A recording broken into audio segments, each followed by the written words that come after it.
transhumance avril 2017 Cheikh Bamba Dièye dafa am nu mu définir les transhumants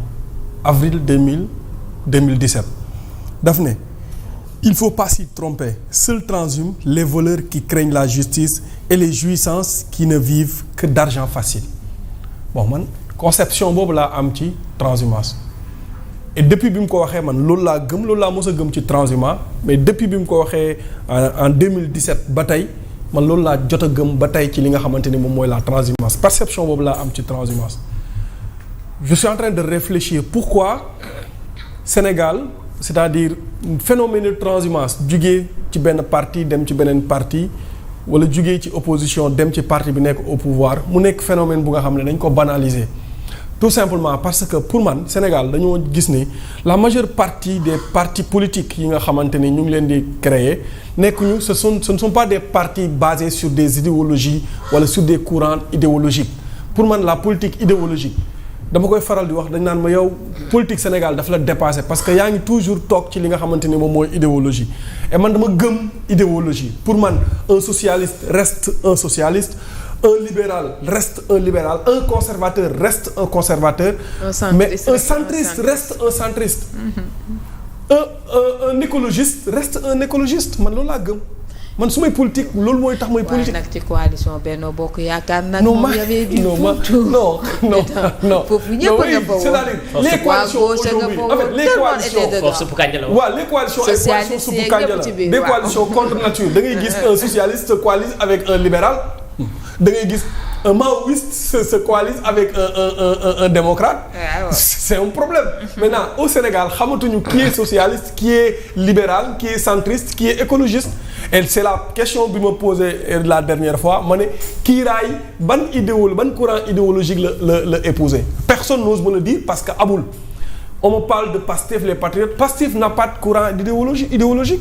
maintenant pour man loolu mooy favoriser un peu li nga xamante ni moom mooy la transhumance parce que man su fekkee gëmuma benn courant idéologique su ma gisee benn parti boo xam ne mën naa fa dugg am ay privilèges et écoute damay dem foofu noonu am ay privilèges mais su fekkee dama gëm courant socialiste mais mënumaa dem adhérer ci benn parti boo xamante ni c'est des libéraux à moins que ma bàyyi gëm-gëm bi ma amoon ci socialisme ma dem épouser idéologie libérale en fait man loolu laa gëm ci politique te ci loolu laay nekk di wax loolu laa à chaque fois dama naan transhumance suñ ko bëggee yemale au Sénégal pour man dañoo war a indiwaat politique idéologique et puis loolu moom mooy war a mën a tax sax ñuy toog ci plateau di waxtaan ci li nga xamante ni moom mooy ay idéologie di wax ci ay courant politique mais malheureusement Sénégal loolu amatu fa maintenant en ce qui concerne l'APR et le PASTEF je vais commencer par le PASTEF d'abord ñi dem wuy ji Diomaye yépp ci PASTEF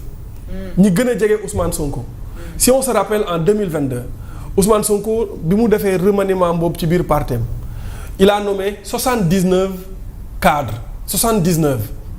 ci liste bi 79 cadres tous ces 79 là il y a que 6 qui ont rejoint Diomaye 6 sur 79 6 il y a que 6 ñoom ñoo dem ci Diomaye bu fekkente ne cadre yi ko waroon ci biir parti bi la ñooñu ñoo dem wuyu ci Diomaye en plus des coordonnateurs départementaux ñi dem ci Diomaye c'est plus les jeunes que les cadres au niveau de PASTEF. C'est plus les jeunes mooy coordonnateurs départementaux yi ak yenn cadres yi nga xamante ni 46 coordonnateurs. oui ak yenn cadres yi nga xamante ni ku ci mel ni ay Lamine Diagne par exemple yorul woon coordination mais moom xamoon naan du yàgg Pastef ndax ni muy politiquer bokkul ak Pastef sax ni ñuy politiquer Pastef ñi fa am base bariwuñu c'est-à-dire quand tu es dans une localité nga am base am nit man di def ay action sociale Pastef daanuñu politiquer noonu la majeure partie de Pastef ñi nga xamante ne moom mooy militants yi ay militants wu Ousmane Sonko lañ maintenant ñi fa am base ñu ci bari ñi nga xam ne ñu ngi doon politiquer autrement que ni waa Pastef doon politiquer da ngay gis ne ñoom bu ñuy dem dañuy yóbbaale seen base maintenant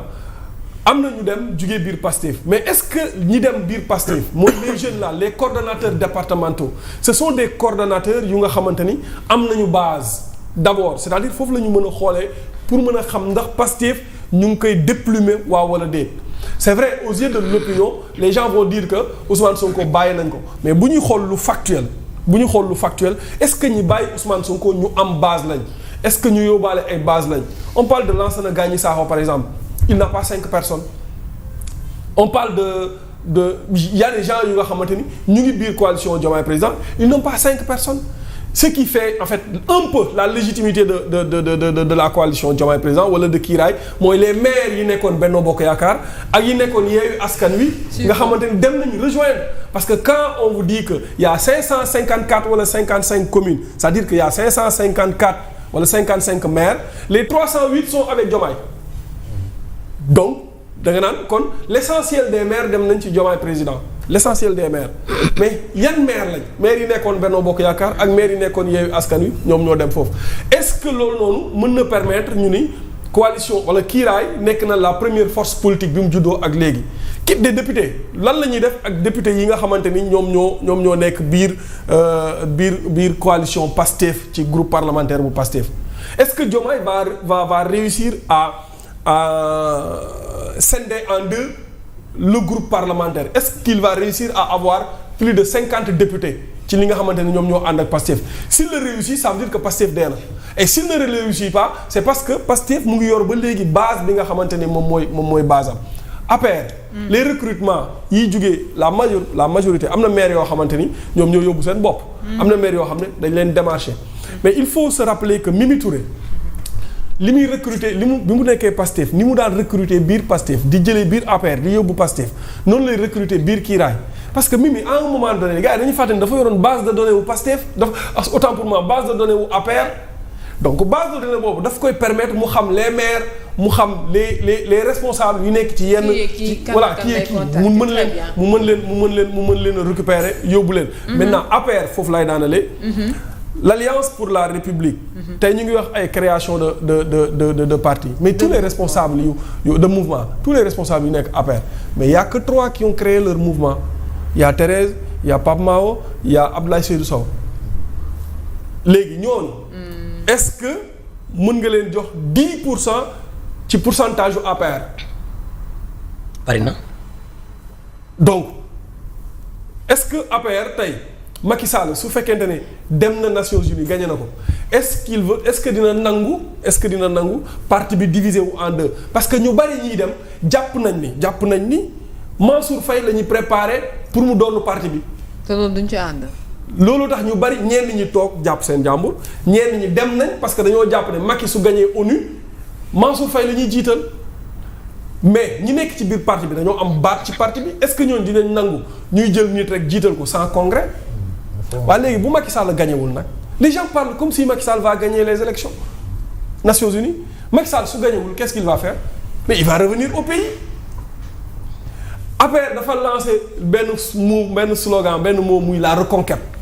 et reconquête boobu moom mooy permettre ñoom Néné Fatoumata Tall ñoom Abdoul Mbow di wër ci chaque dimanche ñu dem ci benn commune wala benn région pour def fa seeni installation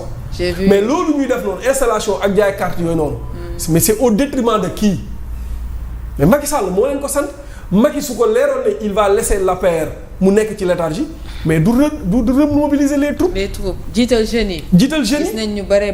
man damaa jàpp ne des deux choses l'une. Macky su demee ONU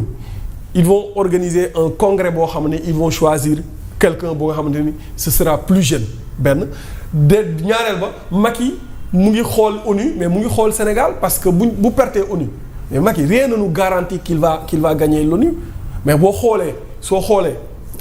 si Macky ne gagne pas l'ONU mais il va revenir au pays et Macky ci ñaar yëpp la nekk di valser Macky mu ngi préparer ONU mais mu ngi préparer ñëwam bi fii parce que ñëwam bi fii c'est un grand coup de com tey Macky xam na xel ni fi mu toll ni moom am na légitimité nit ñi bëgg nañ ko ba tey xam na ne bu ñëwee am na benn base affective boo xamante ni bu koy topp donc bu perte ONU du xalaat du am ñaar pour ñibbisiwaat donc man loolu laa ci gis. alors président yooyu tam ban analyse ngay def tey certes démission